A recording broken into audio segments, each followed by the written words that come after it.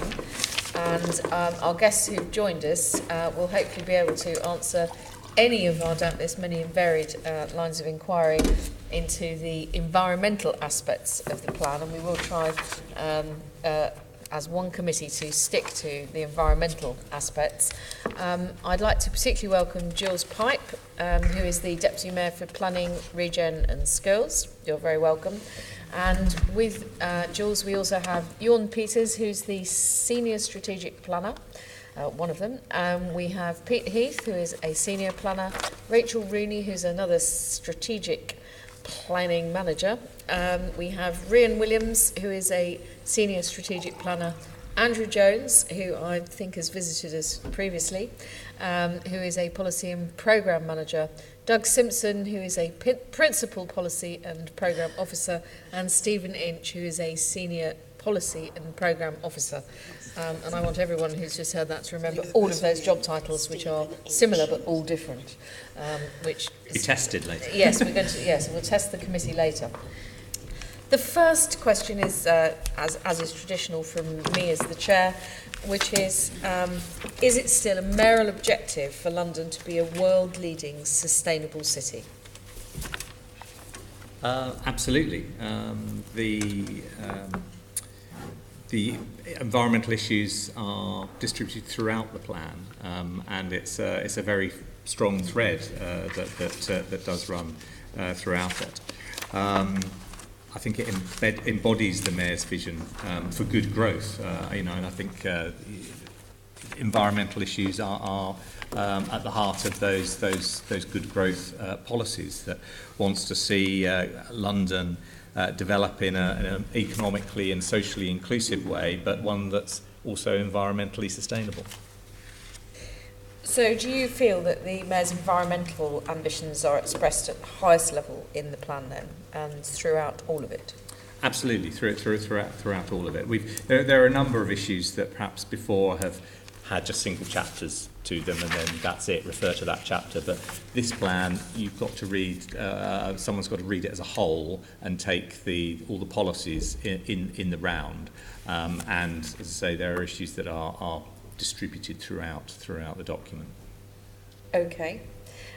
That's everything from me. I'm now going to ask Andrew Boff to lead off with a series of questions specifically around the area of green infrastructure. Obviously, again, threaded not just throughout the plan, but hopefully throughout London. Andrew. Thank you, Chair. Could I ask if how far will small green spaces and habitats within urban and suburban areas be protected from densification and infill development? Small green spaces. Small green spaces. Rachel? Yes, so in terms of public access, there's still a policy in there around the protection of public and green spaces. So that policy still does apply. And in terms of your question around sort of densification, it's really around.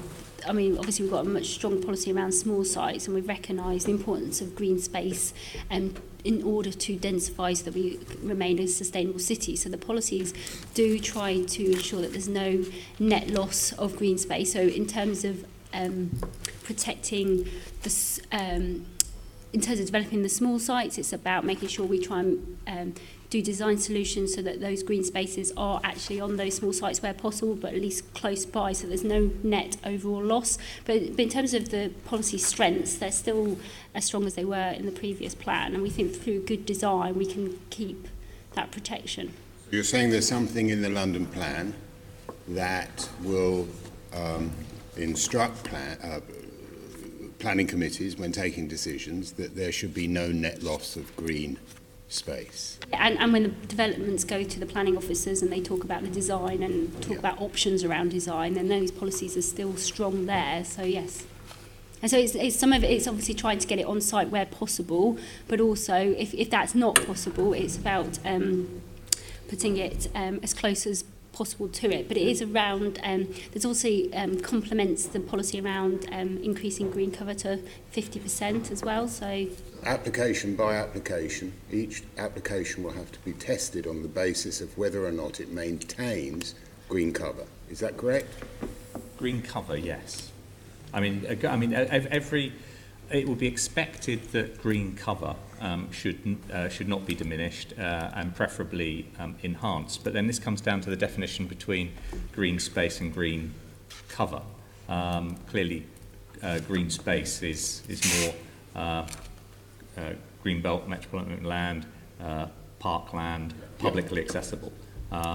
But if we're talking about sort of private gardens, then that's not within the definition of green space. And as we know, the government brought in permitted development rights that allows a householder to build up to 50% of their garden with no mitigation measures. So under this plan, if someone, and we can't interfere with those permitted development rights if someone is extending their house, but if someone, in your reference to densifying, and actually say, take as an example, a large single dwelling that someone was proposing to split into 2 flats, and if there was going to be a small take of the garden to do that, under this plan, that densification would require some mitigation. If, say, an area of hard standing couldn't be converted to green space and it had to be done off-site, there would be requirements for, say, street trees or an improvement in an adjacent piece of green space. That's what I'm getting at, is that if somebody decides to develop a piece of a garden, that's because we're having problems with what green space is and green cover, right? So a garden is developed, that the grass or whatever is in that garden has to be replaced in somewhere else. So, well, within that application. Within that application, yes, but if there was nowhere to actually replace that piece of green grass, for example, there would have to be other mitigating measures, whether it was green roofs, more trees, trees out in the street, and so on. And I think the other point to add to that is, obviously we've got, in terms of larger applications, so APS and other large scale development, we've got much more opportunities to try and develop green infrastructure in those areas. So we're obviously balancing that as well, trying to get green cover up across London in all sorts of situations. Do you want to add to it? I'm just going to add that and obviously there's policies around deficiencies in access to open space and biodiversity, so therefore if there are current deficiencies in access, we will be looking for opportunities to increase green cover, and also the plan introduces the urban greening factor for certain size developments, and that looks to put a metric on the amount of green cover that would be required. So building on what Jules has just said in terms of we will start specifying, and boroughs will start specifying the amount of green cover that's required in those areas. Right. Yes, please. Yes. It's a yawn. But just before we bring you in, we've been joined by a very large number of guests who've all arrived, and they're very colourful because they're wearing high-vis jackets, and they're from the Heathland School in Harrow. So I'm going to ask all the guests and all of the committee to give them a wave, and you can wave back if you want to. Now you've stopped waving, will you put your hand up and just tell me, do you go to the park? Put your hand up if you go to the park. I do. I go to the park a lot. Oh, no one else on the... Oh, they do. No, no, they're all admitting that they go to the park. And who's got a garden? Not everyone necessarily has a garden. So quite a lot of people with gardens, yeah. So that's what we're just talking about now. We're talking about the London plan, and we're talking about gardens and green spaces and trees, and how we make sure, as we build more buildings, how do we make sure that we still keep some bits of London that are also green. And we're going to now carry on with that discussion, and we're going to take Yawn, and then I've also seen Nikki wants to come in, but we'll just check where that fits with Andrew's questioning. Yawn. Now, there's an additional benefit to open and green space, and that is it's beneficial from a drainage perspective. So when rain falls, the water can trickle down into the... I think we're going to talk about water management We'll and be talking drainage. But the component, because it's a linked issue, because in that section, in that water section of the plan, we are saying that development proposals for impermeable pavement should be refused, and therefore, and that should also be the case on small surfaces and front gardens. So I just want to bring this here, as I felt it complemented that point. Thank you. Nikki, is it absolutely Can I, on this before we bring Nikki in, just some clarification on what Mr. Jones was saying. Are you seeing you're saying that there's more value to green space if it's accessible to the public than if it's not accessible to the public? No, I'm not saying there's more value, but obviously... I didn't quite. In terms of the green space, obviously provides various functions. So it does help with flooding, it helps with air quality, helps cool the city, but it also provides access, and those vary on different bits of green space. So access is important, yes. What I was saying about the urban greening factor was it provides the first time that we've had a plan that starts to provide a metric in terms of the amount of green space we're expecting developers to provide on a site. Before, it's obviously, in the past, it's been mitigating impact or part of the architectural design of something. This time, we're now going down the process of actually saying this is the amount of green space you are going to be required to provide, which is... For each application? Yeah, of a certain size, yeah. Right. Nikki, you wanted to come Yes, I just, it's on the green space. I think green cover, and I'm sure we all do, is a really good addition to this London plan, because it's never really been articulated in this way. It's so strong. It's really excellent. Green walls, green roofs, the drainage and so on that you've talked about, the tree cover, all that's really important. But I want to get to the bottom of whether we're going to lose, whether you're going to be able, through the London plan, using the London plan, as a planner in a borough, to resist the loss of open space. And I just want to get to the bottom of that, because you've got a policy saying in areas of deficiency, it's important, I don't know the wording, it's important to resist the loss of open space, but what about areas where there's less deficiency? What about the pocket parks? What about some of those bits of private land? What about, playing fields, which we've lost like 40% of since 1990? What about, I'm just trying to raise the issue of open space, which isn't in planning language called designated. So can that be resisted using policies in this plan? Who would like to come back on that? I mean, obviously, certainly the applications that come before the mayor, and again, we're back on definition, but you started by saying green space, which I'm taking to be everything from greenbelt, MOL, and undesignated open space. And things that are, and they're only obviously MOL and greenbelt are likely in those categories to come to the mayor.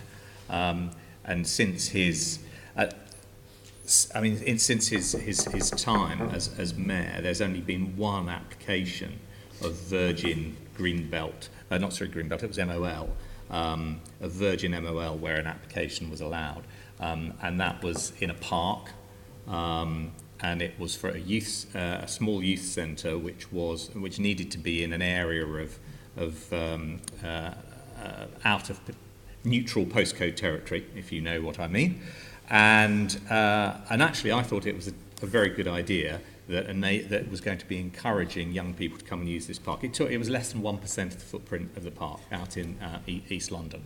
And I think something like that deserves to be considered as ancillary to that green space, and it is encouraging people to use that green space. And there were plenty of caveats put on it in planning terms that if it ever ceased being used for that function, it had to be torn down. And also there were leasehold controls as well, which meant if it was not being used for that function as well, it would have to be torn down. So it's kind of a situation like that makes it very difficult to say no, never, ever, because someone sometimes can make a very good exceptional case that would encourage a better use and greater use of that open green space. But we wouldn't want ever for that to be a precedent for inappropriate development. I was talking about, that's on designated land. I'm talking about non-designated. Like all those and little small bits of enough for open it land. not, and also small enough not to come here. Yes, but the plan, the boroughs have to be in conformity with the plan, and I'm trying to find out whether the plan will enable a borough planner to resist the loss of small pieces of open space. Encourages them to resist. I'd have to ask a planner to comment on the success with which they would be able to resist. Except in areas of deficiency. And it's just all those community open spaces, little pocket parks. Just seen the loss of one on a road, which I actually got in. It's gone. You know, they're going. Can I sort of add to that? Within one of the things that's been removed from the existing plan, from the old plan, is a statement that says the Mayor seeks to increase the amount of surface area greened in the central activities zone by at least 5% by 2030 and a further 5% by 2050. That's been removed from the new plan.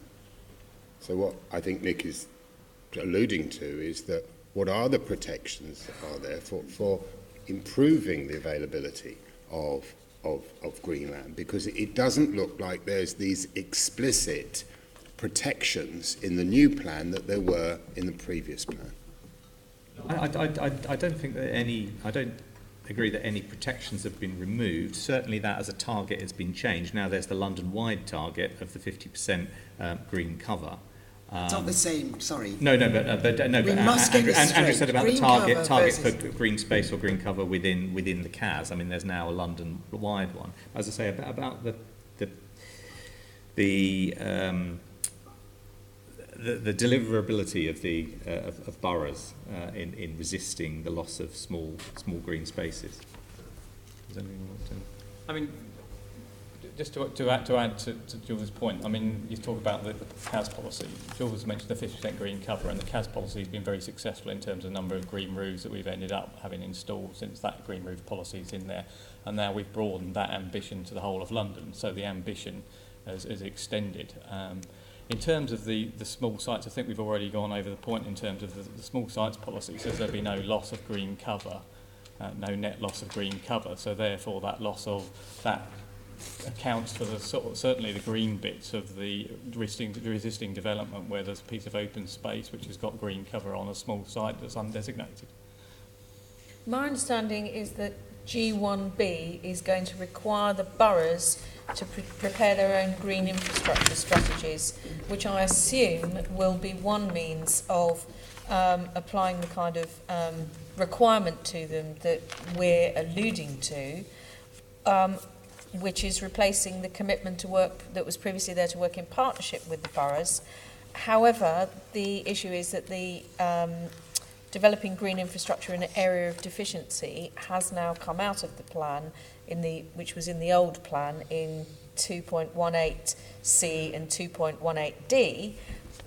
Is it going to be fully covered by the new policy areas, G6B2 on biodiversity, G3B on metropolitan open land, and G4B on local green and open space? It seems to me that that's actually specifically and technically the bits that we're looking at. And I think that's what we need to be very secure in this committee. And if you can't specifically answer that to us now, and Andrew and Nikki, I think, are expressing that very well, then I think we need to be assured of that, or we're going to be writing as part of our commentary back on the plan from this committee that we feel that it should be fully protected. We're happy to come back on that and what we think is the comparison and whether we think it is as good or stronger. In the Mayor's environment strategy, it's expressed that that any reduction in gardens will have a wider environmental impact. Why have you removed the ability for local authorities to be able, in their local plans, to be able to protect those back gardens? Well, as I've said before, that the possibility to build on there was already there. That didn't. I don't believe that took away their PD rights to be able to build halfway across their gardens. What was in the previous plan that said that boroughs could refuse, I don't think that cut across individuals' PD rights, did it? No. So it didn't. So we haven't loosened the ability for we haven't made it easier for people to build on their back gardens. So boroughs will be entitled to keep in place protection for back gardens in their local plans. No, because that didn't have the effect that people attributed to it, because they have PD rights to build halfway across their back gardens. So. They have some rights, but they don't have full rights to build on the entire back garden if the local authority has a plan that generally restricts back gardens. But local authorities will be able to restrict that in another way. You wouldn't be able to do it across the full length of the garden without that being conflicting on any number of other grounds a local authorities plan. I mean, I think it was dropped because it was completely redundant as a policy. It didn't have the effect that was desired. And as I say, the more likely impact of a development with a greater impact, such as a conversion, possibly, or a larger development that could involve a back garden, is now covered by this plan, saying that it has to be mitigated. There was no requirement in the past to provide green cover or cover that net loss of green cover. So if there was a borough that decided it was happy to develop back gardens, there was no provision for them to provide that new green cover as part of that planning proposal. Within the new London plan, there is that proposal they've got to provide that net green cover. You're saying that the provisions in the previous plan didn't affect the ability or rights of boroughs to develop in their back gardens at all? It allowed, as far as I'm aware, it allowed boroughs to set a policy discouraging, preventing building on back gardens, but it didn't remove the PD rights that allowed them to do it. Your policy is saying that the boroughs will no longer be able to set those. Is that not correct? Because it's not an implementable policy. No, and I think the point we want to make on that is that in terms of developing those kind of sites, if there is an existing green garden space there, they will now be required to mitigate that loss in some other way so that you don't lose it overall. But in terms of the development of small sites, there's a whole range of caveats that they need to be aware of. One of them is biodiversity, and there's other issues as well that they need to consider. So it's not just redeveloping the whole of someone's house and garden. It's still got to be within. You've still got to mitigate that any potential loss. Okay. So what role are biodiversity action plans going to have in the new plan?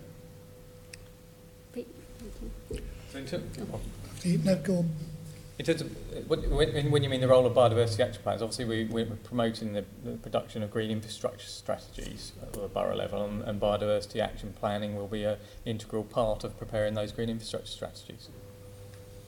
You don't say that in the new plan. You don't require boroughs to comply with any of the biodiversity action plans, yet the previous plan did. In terms of what sense? I'm not sure. Well, in the previous plan, I've got it on my phone. In the previous plan, you required boroughs on all applications to take account of biodiversity action plans. In the new plan, you've removed that. There's no requirement for the boroughs. According to the London plan, there's no requirement for the boroughs to stick to biodiversity action plans. In terms of sticking to those biodiversity action, but like I said, they're encouraged to produce these green infrastructure strategies, and those can include biodiversity action planning targets which relate to the planning applications. So it's only the same provision, but it's broadening the ambition in terms of what you want your green cover to provide. And What's a specific reason for requiring boroughs to... I'm just trying to find it on my phone. There we go. Planning decisions, 7.19 CB. Well, that's very accessible, isn't it? It's got requirements that on planning all development proposals should prioritise assisting in achieving targets in biodiversity action plans. So it's a statement there from the previous plan that you should specifically look at biodiversity action plans, not in the current plan. It's not in the current Not plan. in the draft plan. It's not in the draft plan because it's been replaced by something else. If you look at policy 6G, and if you look at B3 and B4, B3 seeks the creation of habitats that are of particular relevance and benefit in an urban context, and B4 seeks to include policies and proposals for the protection and conservation of priority species and habitats and providing opportunities to increase species populations. Your BAP will have identified your priority species and habitats that you're going to intervene to help. Not saying use the BAP. You're not saying use the BAP. You're just giving us sort of a general carte blanche, access whatever you like, look at whatever data sources you like, and come up with your conclusions, rather than going for the biodiversity action plans, which are specific plans to increase, to improve diversity in London. And this is why it's all a bit vague, you see. But if a borough's got a BAP, wouldn't they then look at their BAP Well, they might do, but to decide what their priority habitats would be that they'd want to prioritise? They might do, but you're not saying to do that, are you? Because you're not mentioning You're not, the you're not biodiversity saying use action biodiversity plans. action plans. So effectively, you're saying we don't bother with them. I mean, because if they're not going to have any importance, why have them? Sorry. 2 points to add. Andrew. There's biodiversity targets in the LES. The LES doesn't want. We're not trying to replicate what in the London Plan, what it says in the London Environment Strategy. So there's reference to that. The other thing is there's a commitment to supplementary planning guidance in here, to update and replace the All London Green Grid supplementary planning guidance. That provides a vehicle to go into more detail on specific targets related to biodiversity and other green infrastructure interests. So it will be covered off in that. Right, so you're saying that we need to read not just across the whole of the London Plan, but we need to read back into the London Environment Strategy to look at the biodiversity action plans and targets that are informing. At this moment in time, obviously when there's a supplementary planning guidance updates the All London Green Grid, then that will be this daughter document to the London Plan. So there is going to be a statement in the London Plan that these plans in the environment strategy have to be referred to when determining planning applications. I said it'll be in the supplementary planning guidance in terms of the detail that's reflected in the LES. Hang on, Nikki, let's just wait until Andrew is finished. Sorry. Well, no, go on. I don't want to be... So Nikki. I've had a lot of experience of things being in supplementary planning guidance, and there's no policy. And if they're not, I just want to say, because it's a real problem when you go to informal local inquiries, public inquiries, because you get these consultants ranged against you who say, Mrs. Gavron, it's not in your policy. It's an orphan. It's in your supplementary guidance.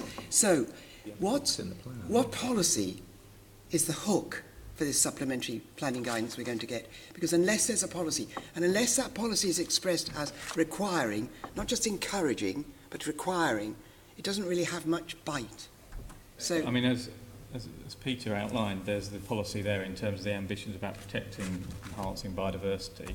The specific detail on the targets, etc., will be in a supplementary planning guidance, of which there's a commitment within the London Plan to update. Can I just come back to a question that Nikki raised earlier on local open space? Thank you. If you look at Part D of the local open space policy, it says the loss of green and open spaces should be resisted in areas of deficiency. If losses are proposed outside of areas of deficiency, equivalent or better quality provision should be made within the local catchment area unless an up-to-date needs assessment demonstrates this is unnecessary. And if you then look at the table 8. Sorry, can you quote where you're quoting from? G4. It's policy G4 section D. G4D. Yeah. And if you look at the table that follows, table 8.1 sets out the types of public open space that policy G4 applies to. And at the bottom of the page, it talks about small open spaces, pocket parks, and linear open spaces. So we're not just talking about district level or regional or metropolitan parks. The plan does cover the small bits like pocket parks as well. Thank you for finding that while we were just taking the answer to the others. I'm going to come back to Andrew. Yeah, now. I mean... It's useful. Thank you. This has been useful. So what extent of... Sorry, Chair. Can I suggest that, notwithstanding any discussion that happens now and things like that happening about being able to point to where things are, perhaps it would be helpful if we came back on each of these questions there where people feel that something's missing, and then we can perhaps evidence where we do think it's covered, and then we can continue. Okay. I was going to suggest, I think there's going to be a number of different areas where you're going to need to write to us. I think we've already identified one, which is the relationship between the biodiversity action plans and SPGs and the overall strategy in the plan. And we'd identified another one before that, which is this whole area about how do we enforce and make people replace something that's being lost, perhaps in a garden, with something else, but also the issue about the quality of that, which I think Andrew's just about. You want to be satisfied that it's in there, and we would want to satisfy you. So we are keen to do that. Absolutely. And can I say there's a team of our scrutiny team basically gave up an awful lot of their Christmas holidays in order to do the analysis of the two very different plans. I mean, it didn't make it easy. You didn't make it easy for people to scrutinise this by changing the complete structure of the plan. But that being said, that's your right to do that. And we promise you we didn't do it to confuse. A blow-by-blow analysis of those, and there are some points that are lacking. There are some things that are in the old plan that are nowhere in the new plan. And these were environmental protections which this Assembly supported. This is why we are concerned, because, as we all know, if it's not in the London plan, you can't argue it at a local level unless the borough has it there. So, sorry, I'm lecturing rather than asking, so I apologise. Yeah, we're going to continue with Andrew now, because we've got a number of other areas we want to cover as well. There is a lot. So what extent what extent of building on private gardens do you envisage to happen as a result of removing, changing substantially what the protections were from the previous plan, even though you don't admit that they were in any way effective? I haven't got a figure in mind. I'm not about to encourage anyone to start building on gardens as a generality. But what the plan does, it doubles the expected delivery of units from small sites. And at the moment, there's a windfall of about 12,000 units, homes a year. And the plan envisages this doubling to 24,000. But what that means is that actually it means outer London really rising to the levels of small site development that inner London does. So so there are a number of inner London boroughs who from whom we wouldn't expect any further increases in, for example, subdivision of properties, because they're already subdividing at that rate and have long since been doing that. But if we saw an increase in subdivision in some of the outer London boroughs, in those larger homes out there, then that would make that contribution. Now, yes, that might end up, as I've said, access to the upper floor could end up involving some small extension to the back of the house to facilitate that, for example. But as I say, I wouldn't see that, and nor would I encourage it as some sort of wholesale garden grabbing. When I talk about small sites and getting greater numbers of homes out of those sites, I keep coming back to my example of a garage site. I mean, what this policy is envisaging this happening within 800 metres of a town centre or areas with very high, relatively high PTAL ratings. So take a garage site tucked behind a high street. Those come forward all the time. When they come forward, instead of building 3 or 4 houses on there with driveways and hard standing and impervious hard standing for 3 or 4 cars, why not a mansion block of 3 or 4 stories providing 12 flats? So at a stroke, you've doubled or trebled the number of homes you've built. It's not a skyscraper, I'm talking a low-rise mansion block. and that would make if we saw more of those, we would see a huge increase in our small sites delivery. I don't think there would be an issue about there being fewer larger properties being built compared to smaller, because actually when you look at the figures, we do need smaller properties, smaller numbers of bedrooms for market homes. It's actually the affordable sector that we need more larger family homes. I'll just remind you that we are trying to stick strictly to the environmental aspects. Okay, well, let me just housing affordability issues. Okay. I just thought that might be the next point. That if you're expecting, could you do us a favour and send us a map of London, the map of London where people are more than 800 metres away from the town centre, because that would be interesting to look at. Okay. So basically, from what you said, you want outer London to look more like inner London? No. I don't think. I think if inner London, I don't know. I don't want to make kind of silly generalities, but it's very common for streets full of Victorian terraces to have subdivisions in them. I know there are Victorian terraces in outer London as well, but if one is going to take the premise that it's perhaps more suburban and they're semi-detached and they're interwar large semi-detached houses, they'll still look the same from the front, even if they're subdivided, just the same as Victorian terraces in Islington, Camden, wherever, look largely the same from the front, even if they have two doorbells or whatever. So I don't think it will make outer London look like inner London. I think the key is there'll be different situations in different places of London, and there's a whole range of other factors that come into play in terms of like public transport levels, access to different services, and I think they all come into play when we think about different opportunities around London. I think we just want people, boroughs and developers and everybody, to be a bit more thinking proactively about all the kind of opportunities and solutions there are out there, because we do have a massive housing need and we've got to think of new ways and trying to meet that in a sustainable way. So we're just trying to make people be a bit more proactive in thinking those issues through. Reference earlier to how we were going to have a supplementary guidance on one issue. Diversity. Yeah. We're going to have supplementary guidance that incorporates the statements in the environment strategy in the London plan as well. Because the environment strategy clearly states what the value of back gardens is. And it would be,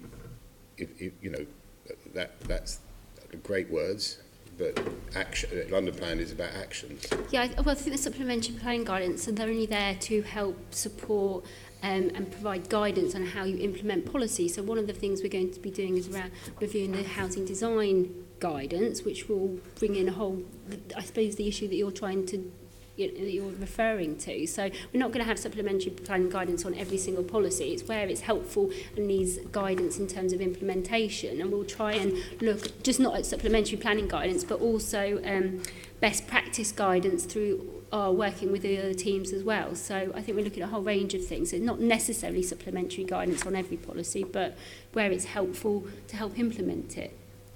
I've just seen that Joanne would like to come in just before we come back to Andrew. Just quickly, it's about the status of supplementary planning guidance. I think what Nikki has said is that when she's been to inquiries before, if it's not mentioned in the main policy, they say it's an orphan and therefore it's not relevant.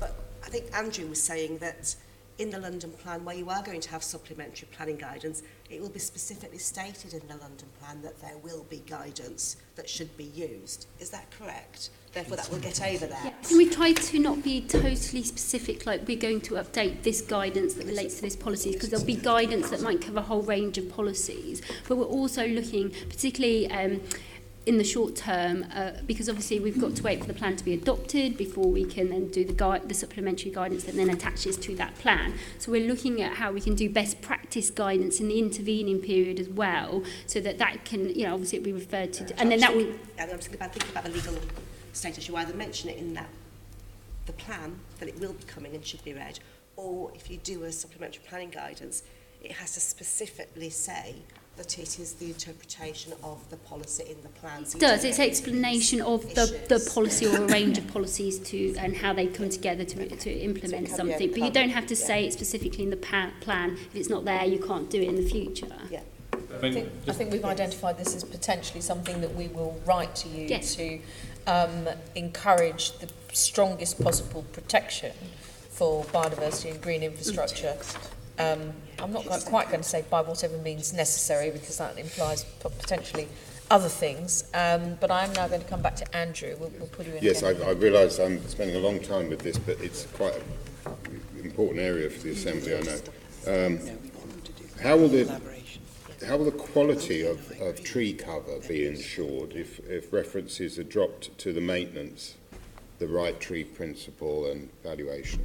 How are we going to ensure that tree cover in London is not just maintained but increased? So obviously there are policies, a suite of policies to protect existing trees and encourage tree planting. As I said, the urban greening factor is a metric that will require developers to consider including require them to include green infrastructure, and that includes number of trees. Are we likely to see a resurgence of the Mayor's previous ambition, which seems to be dropped, of planting 2 million trees? Is that going to... Sorry, the previous Mayor's ambition? No, this Mayor. I don't think the Mayor embarked in his manifesto on a major tree planting campaign. Yeah, he didn't need it in the manifesto. He tweeted it, and it doesn't seem to have gone anywhere. So, why does the draft London plan restrict boroughs from building on brownfield industrial land, and maintains a policy which effectively means that in order to be able to build on that industrial land, boroughs will have to take more land out to provide strategic industrial land, so there's no net loss of strategic industrial land. Doesn't that policy kind of go against the overall aim to increase green cover? I mean, as well as protecting green space of all sorts, designated and undesignated, the Mayor is having to protect as well employment space in London. In the previous plan, it was assumed that there'd be about 37 hectares lost a year to other development, and instead, in the period of the plan, that's been running at about 3 to 4 times that rate in London, and actually in central London, it's been running at 7 times the rate, the loss of industrial land. And there's now only about 3 boroughs in the east that it is feasible that there could be limited release, and the rest of London is either requires no net loss, or actually an increase in industrial land if we're not going to see a complete gridlock for logistics in London, more traffic, more queues, and also more people commuting in the terms of industrial land, possibly out of London in the mornings to places beyond the M25. So there is a real need to preserve it, but the plan does not say you cannot change and develop it. We would welcome people coming forward with proposals that consolidates floor space, because that's what it says. It says no net loss of floor space. And as long as it's serviceable and it's for heavier industrial, as long as the yard space is usable for the internal floor space, for all the internal floor space, then it's the actual usable floor space that we're interested in preserving. And if people want to start stacking up, and I think from Andrew, you've been present at a committee where a number of developers said, yep, we're interested in stacking up, and if they can stack things up in a place where they're better stacked up, next to perhaps a busy road, and then that frees up space, whether it's for retail, whether it's for office, whether it's for residential, then we're absolutely open to that. If a borough Actually, I was going to stray just a little bit off. No, I won't. I won't stray off target because we're very pushed for time. So that's why the policy is so focused on densification. That's why the policy. That's why the plan. That's why the plan is so concentrating on densification, because the mayor has said has got a very strong green belt policy, MOL policy, and equally we want to preserve business space. So we have to densify and make the best use of the land that's already built on. The footprint can reduce. The footprint can reduce. Can I just ask, in terms of the green space factor, which we're calling the urban greening factor, which obviously I'm very pleased to see in general, in the old plan, 510, which has been dropped, also referred quite specifically to climate change. And this has not come across into policy G5 on urban greening. And I just wondered, are we definitely, as well as identifying the appropriate amount of urban greening required in new developments and using that metric, the urban greening factor, with the table that we've referred to, are we definitely going to preserve our commitment to climate change and mitigating and adapting against it? Yeah, I'd appreciate if you stopped looking at the notes I've been writing down. Sorry. Because that was the question. That was your next question. Well, it was the one after. I'm poaching into Andrew's territory. Ignore my question, wait till he asks it. You say it much better than I can. Or if you'd like to answer it, it would be very helpful. But climate change is clearly important. Oh, it's clearly important. And obviously the plan has got a bit bigger, and we are trying to cut down the cost references of why every policy is important. I think that's why we tried to put those good growth policies up front. All our policies pretty much contribute to at least 1, 2, 3 of those good growth policies. So climate change is definitely in there. But as this is a consultation period, we are welcoming views about how we, make sure we strengthen bits that, may need further strengthening. But yes, climate change is definitely one of our top priorities. Okay, thank you. Sorry, Andrew. I'm going to try and, I think a lot has been covered of what was in our set questions. I'm just going to, one of it. How will the Mayor deliver his manifesto pledge on green corridors? Because I kind of think gardens come in there as well, green corridors. Well, that goes back again to the All London Green Grid. So the All London Green Grid is, and the current document provides a sort of spatial framework for green infrastructure in London, and London is green corridors. If you look at that plan, it's divided up into subsections based primarily around river corridors, and they identify opportunities for improvement and protection, and we will be updating. Sorry? You're saying there's an encouragement of new green corridors, or? No, in terms of improving those green corridors, in terms of the assets that are there already. Obviously, they need to be invested and managed best to provide the functions of green infrastructure, whether that be for a changing climate or for biodiversity or for access. So in terms of that, we'll be updating that plan. We're also, alongside that, and I think I've spoken to the Environment Committee about this before, in terms of producing a green infrastructure challenge map, which starts to identify what the individual green infrastructure challenges are relating to particular areas, and where greater investment is needed to provide those benefits. So it'll actually go further than the existing green infrastructure plan that we've produced. Do we have a date for when the updated All London Green Grid is going to emerge? Well, in terms of the SPG, obviously that has to tie in with timescales around the London plan, so I'm guided by my planning colleagues on that. But obviously the All London Green Grid Challenge Map we're working to, we've just gone out on a consultation of the first phase. We'll be looking to do second phase this summer, and that will feed into the work we do on that supplementary planning guidance. Thank you. Andrew, how are you doing? I think we're almost there. What is the... kind of slips into the next question, so this is probably why. What is the policy on green infrastructure drainage features versus plain water retention features in small developments? Well, no, we're promoting green drainage over grey drainage. Jorn, is that one for you? Yes. Yes, the plan explicitly says that there should be a preference for green over grey drainage features, and that's in the supporting text to policy. SI13. They can then also basically contribute to a green infrastructure, so what we've just been talking about. In the plan, there's also a further improved drainage hierarchy.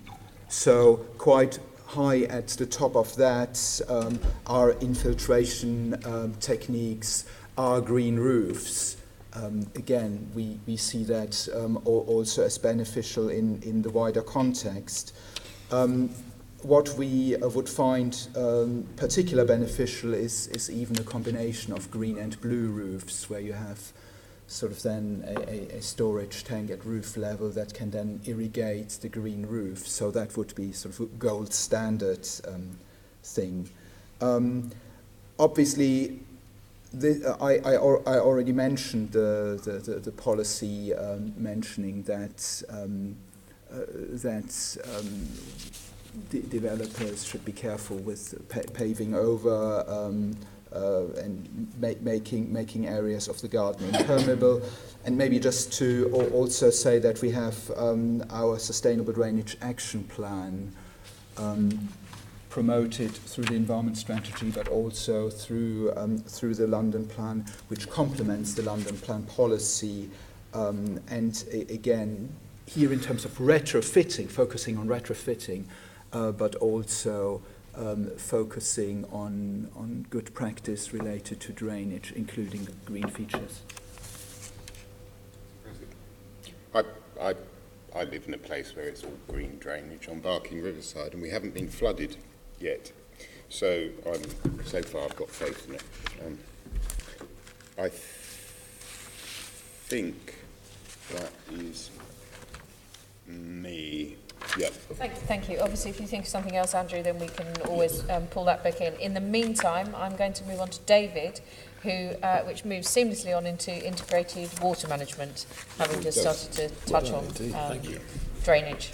Thank you, Chair. It might be a smaller section here with me, but I'd just like to ask you about integrated water management. I'm not sure who wants to answer, but where and to what extent do you expect to see integrated water management strategies over the coming years?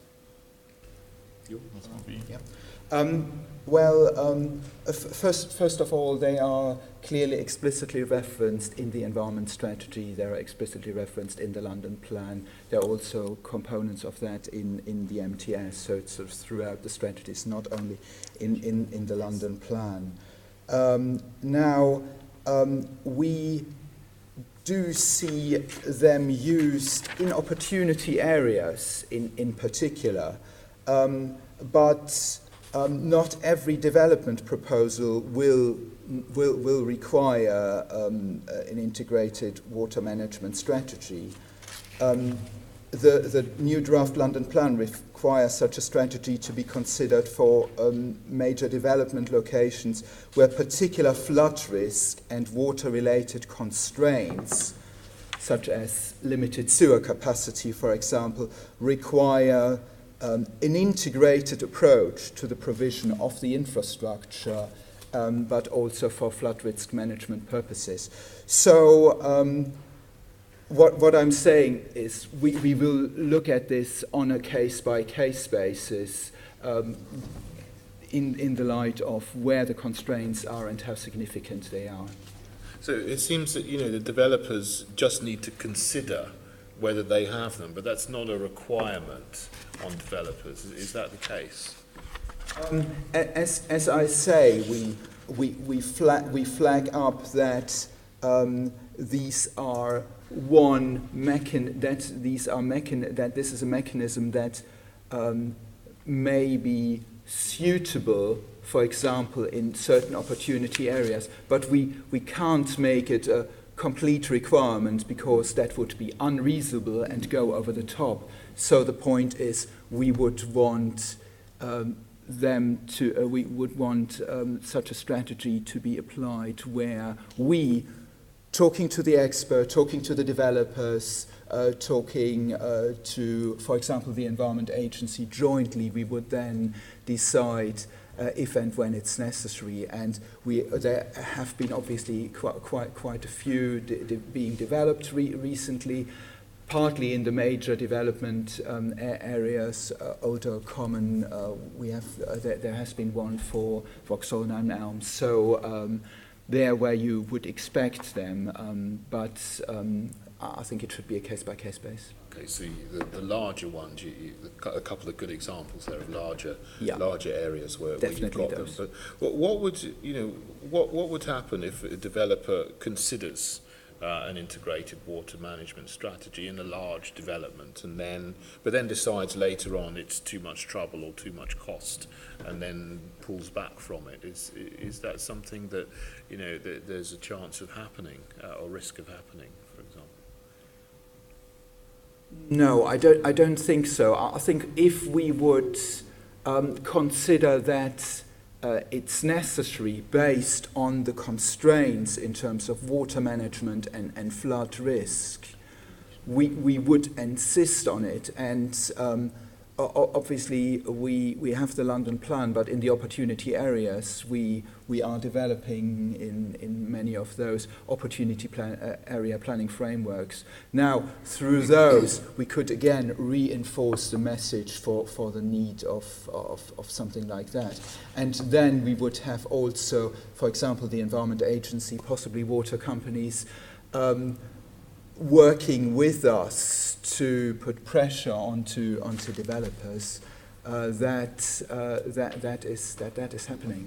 Because, I mean, just to add to that, I mean, the Environment Agency is a statutory consultee as well, and obviously we have a lot of influence over, referable applications to us, so we do have mechanisms to do it where it's necessary.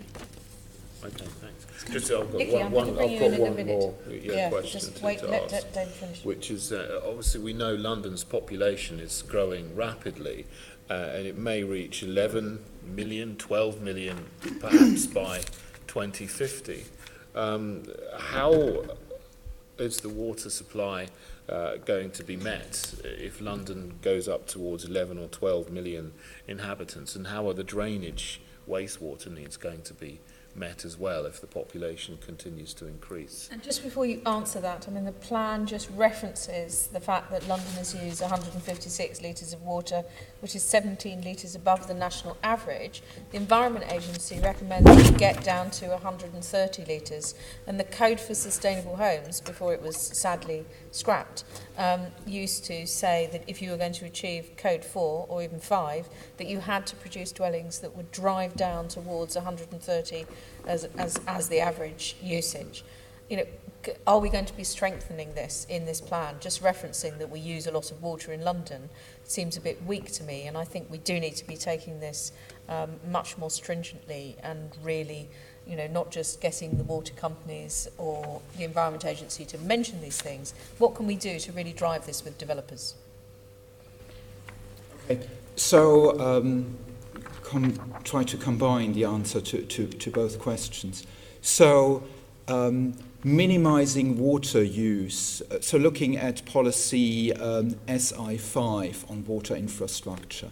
At the top of that, you very deliberately have minimizing water use. So as far as possible, we want to avoid the need for additional water management infrastructure by saving water, by driving down. Now, how are we doing this? We can do this partly through the London plan, because as you see in the policy, and that's sort of taken basically continuing from what we required in the previous plan, in the current plan, it's the 105 litre target for new development. Now, with the London plan, we can the most effective it is in addressing new development. However, there are opportunities, and that links back to the environment strategy that can address in a more specific way also retrofitting and water use in Can or does? existing development. Sorry? Can address or is addressing? Is addressing.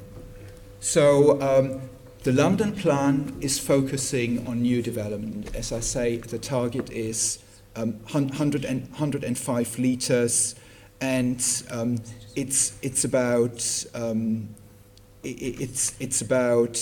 using smart metering, water efficiency, water recycling, and that will be the measures to do that. And we will work on that with the Environment Agency, and also quite significantly with the water companies, because they have an interest in this as well, and or are being forced by the regulator to put more emphasis on this. And we through a range of initiatives will support that. Thank you. I wanted to just go back to the integrated water management plans, are they? No, strategies. Because when you were talking, we were talking about, how can we require developers to do this? And it's clear from the way you talk, that developers aren't the lead. The lead is the mayor in opportunity areas. And obviously you're going to do this in big areas. And water's a new frontier. We're very dry as a city. We have to do this. We might have the tideway, but we have to avoid actually creating more problems for ourselves.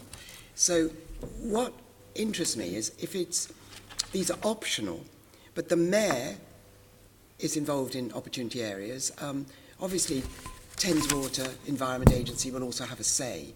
So I don't understand why, when we're creating more opportunity areas and we've already got to create the planning frameworks for many of them, we've got some in play, why it may not be appropriate. That's the first part. I think we should strengthen that policy. And the second part is why, sorry, I've just gone blank on the point. I'll move to it. There was another point I wanted to make about Well, can we answer that point Can I just go on to say, oh yes, why are they not done at the earliest stage? Because I know quite a lot about OPDC, and there's still discussion about it, but there's master planning and so on. If you don't put it in, it's like decentralised energy, and we've won that battle with decentralised energy, I think, but we haven't won it with water. And it's got to be thought about at the very earliest opportunity, because where you put the buildings and so on all affects how the water's going to run off, whether you're going to have flood risk, etc., etc. Okay, I'm going to draw you to a close. That's my second point. Yes, I want some, and now can you answer Nikki's second point? I'm just drawing you to a close because we are running very short of time, and we have a number of other areas. Who would like to answer Nikki's point on integrated water management with specific reference to those areas? It may be easier to say that it would be most appropriate in areas that are more of a blank canvas, like OPTC, and it's probably more problematic with opportunity areas that are less of a blank canvas and more difficult to implement, however strong the aspiration is to have that integrated approach. Is that fair? Okay. Asking me? No, I was looking to yours to kind of confirm my supposition that it's hard to have a hard and fast blanket rule that every OA would have one. Exactly. That's the point. But I also want to indicate in terms of the strength of this. It's not only in the plan that we are referring to this. We have, as part of the evidence for the flood risk management policies of the London Plan, we have our regional flood risk appraisal. That's also on the website, that has been published. Now, that again refers to integrated water management studies. So it's reinforced at that level, but I think there should always be a tailored approach. And I would agree that it will be important to do these, to bring in water management considerations as at a very early stage when developing these opportunities. Can we make sure that... So that might be something that we wish to pick up then from the committee in our response to the plan to make that point. I'm actually going to move on now to energy efficiency, which Sean is going to lead on. I hope. Sean Bailey, Assembly Member. Assembly Member Bailey is just about to lead on it, I can tell. Other than major new developments and refurbishments, how is the London Plan promoting energy efficiency in London's building stock? Obviously, the London Plan policy itself is focused on major developments, and that's where we've got the greatest opportunity to influence things. There's a whole lot of other programmes under the Energy for Londoners sort of banner that the Mayor's taking action, Energy Leap, the Renew and Refit projects, sort of outside of the planning system. But we do provide guidance, and in the Sustainable Design and Construction SPG and the Energy Assessment Guidance that sort of tries to help boroughs implement policies below the sort of schemes that we see referred to the Mayor. So give me an idea of something that's done specifically for smaller developments. I mean, a lot of that really is up to the boroughs in terms of if for energy policies below 10 units or 1,000 square metres, it's really for the boroughs to decide if they want to apply higher than building reg standards to those kind of developments. Is there any support or any guidance they can expect to get from the Mayor, from the GLA around those things? Well, I mean, the principles that we set out in the Energy Assessment Guidance could be applied to smaller developments, but obviously we're trying to balance what's viable and what's achievable on smaller sites, because a big issue is borough resources and being able to assess those kind of supporting documents that come with smaller schemes, the skills of the industry in terms of smaller builders, supply chain for the kind of materials, renewable energy. I see your point, because so I mean, I suppose I'm saying our focus is on bigger schemes, really. I see your point, because the bigger schemes seem like the big win. Often they're fresh sites, so you can do more. But of course, a lot of the London Plan talks about developing smaller sites, and some of the points you make around the expertise in the building world and in boroughs, is there something that we could be doing more here at the GLA, the Mayor could be doing more to support that? Because obviously we don't want lots of these schemes to be built out in a poor manner when we could have avoided some of that. So the question really is as a borough, is there any staff here, any guidance that I have access to try and up my game? Is there any support from the GLA? So, I mean, we are looking at reviewing the housing design guide, so particularly thinking about the smaller sites and our emphasis in the plan around that. So we're just, particularly with the Mayor's design advocates as well and other partners around the GLA and developers and other stakeholders, we're looking at how we're going to review that guidance and the kind of issues, particularly around small sites, that we need to think about in an integrated way. So that is one of the mechanisms that we're going to provide support for boroughs on, in terms of helping, on those kind of issues at those types of sites. But what we seem to have lost from the previous plan, I mean, what's nice about the new plan is it brings together all the different sections that were in the old plan, 5.4, 5.5, 5.6, 5.7, 5.8. So we've got the electricity and gas supply, the decentralised energy networks, looking at those in development, renewable energy, innovative energy technologies, all coming together. But what we seem to have lost are the targets for the localised and the smaller decentralised energy systems, which were in the previous plan, showing some sort of direction of travel up to 2025. And I think the concern is that we can see how the new plan will play out on the bigger developments, I think this was possibly the point that we were making around the integrated water management, you know, saying that, you know, we can see how that would work in the larger schemes, OPDC, but how is this all going to play out in the smaller sites, particularly in the context of what Jules was saying earlier, which is that we're expecting a lot of the smaller developments. And it's really important that we understand how that's going to play out. And I think this will be one of our comments, unless you can give us something now that tells us how that's going to operate. Do you feel like there's something specifically in relation to small sites that was, or smaller developments, not maybe small sites, that's in the current plan that isn't in the draft plan? Yes, targets. Yes, targets. The target for heading towards decentralised energy systems by a particular date, and I think that's what we're. But I think that's less relevant to smaller sites.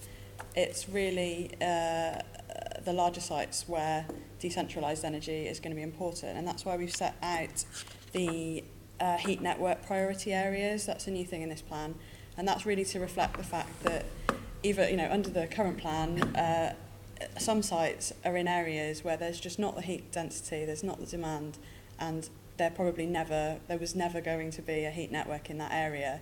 So what we've tried to do is really focus on where are the actual opportunities for these heat networks and be a bit more focused. And obviously that would be supported by the energy master plans and I can't remember what it's called now, decentralised energy, used to be called decentralised energy delivery unit, but something along those lines. I see your point, but the emphasis here is small sites, because small sites are going to become increasingly more important to London as the big sites are built out. And if your line of thinking is followed, that means we are going to do nothing with these small sites, so won't get much of the energy efficiency bump that we're looking for. So in policy terms, what is it with small sites? Are we doing it or not?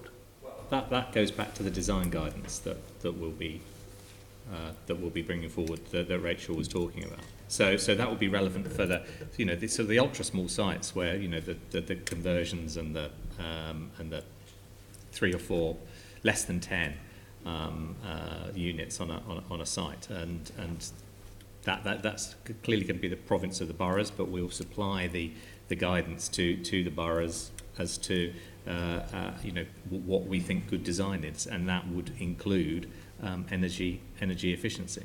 I would just add to that, it's obviously important. We know building regulations are out of date in terms of Part L, so that's potentially a position where if government were to update building regs, that would bring up that baseline for those smaller sites without creating the complication and the burden on local authorities in terms of trying to assess another thing. I understand, because local authorities have got enough to do. I fully get that, but I just want some kind of definite around how we're going to affect the policy for small sites. And I feel some comfort from what you're saying. Sure. I just want a challenge. You need to move on. Just one quick thing No, about... we've got 2 minutes left, Okay. and we've got 2 more sections to get through. So not just anything. And I'm cheeky. No, you're not. We're going to stop. We're going to just ask you one question about air quality, and then we're going to move on to Caroline, who's just going to say something about waste. And I think we are going to very slightly run over the 1 o'clock, so I'm sorry about that. Obviously, the Mayor has expressed opposition to Heathrow expansion, and it's been slightly dependent on the issues about worsening air quality and noise. How can Heathrow grow by another runway without worsening air quality and noise impacts? Is that actually possible? No. And I think they've also issued something today telling us that it is. The London plan we think is that the Mayor's been very clear within it. It's true that the London plan does have to be in general conformity with national planning policy, but we think we've crafted the Mayor's policy that is in conformity. It's clearly the national line is still that there's a preference for Heathrow as the site for expansion for airport capacity in the southeast. So we can't simply rule out that expansion. But that's why we've set that series of policy tests in the document, so that Heathrow or any other airport, they'd need to meet for the Mayor to feel that it was acceptable and for it to sit within the deemed to be acceptable under the London plan. I'm going to leave that there and pass straight on to Caroline. Okay, this is going to be turbocharged and fast on waste. Given in the Mayor's draft environment strategy, it says that modelling suggests London will have sufficient incineration capacity to manage London's non-recyclable municipal waste once the new Edmonton and Beddington Lane incineration facilities are operational. What is the Mayor's position on constructing new facilities for incinerating waste to produce heat and power, and will you rule out any new incinerators? I don't know that the Mayor's preference is not for incineration. It's actually all the detail that's in the plan about circular economy and prioritising recycling and reuse, and there's a whole hierarchy there that those in the environment team will be able to articulate better than me. Yes, so firstly, yes, correct, Caroline, to the modelling that we undertook showed that we think we have enough capacity. And I think just to start off with, if we take it from the other side of the equation, it's about pushing up recycling rates and reducing waste in the first case. Yeah. If we are successful in doing that, we'll have very little residual waste left over that needs to go to incineration. So that's what the emphasis is in both the London Plan and the Environment Strategy. In terms of new facilities, I mean, the London Plan makes it very clear that we do have a emissions performance known as a carbon intensity floor.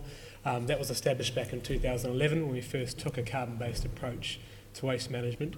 And essentially it's set at a level to ensure that it effectively rules out any traditional mass burn incinerators that generate power only. In order to meet that emissions performance, you have to have as little recyclable material in the waste stream to start with. Excuse me.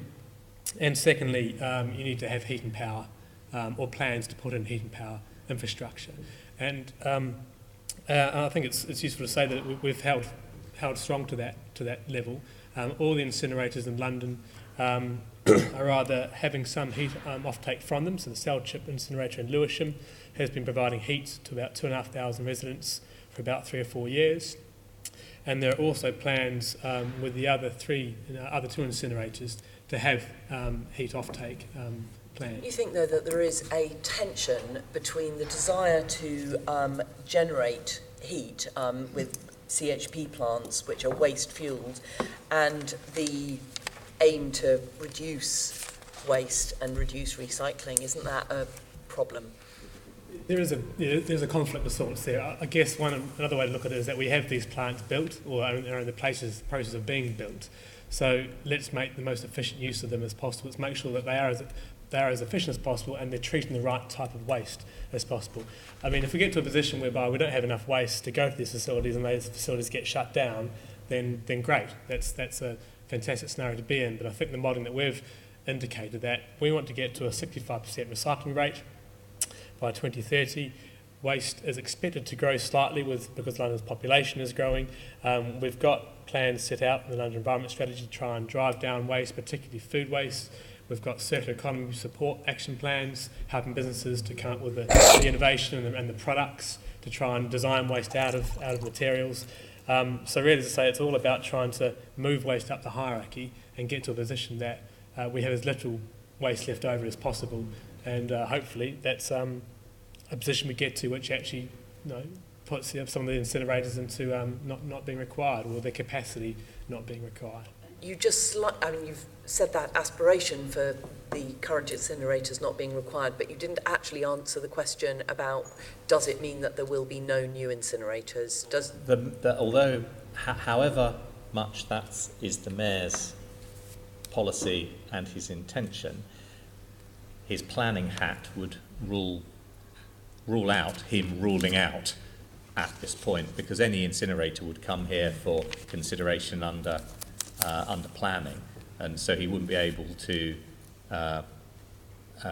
fetter his discretion by ruling it out now on that basis. But on the basis of what's been said as far as the Mayor's environmental policies are concerned, I think that gives you a strong indication of how he feels on the issue and how he would prefer London dealt with its waste. Thank you.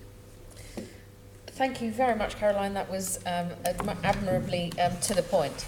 I'd like to thank all our guests for their contribution, and I'd just like to ask the committee if you're happy to note the discussion and the report. Andrew? Can I propose an amendment to that?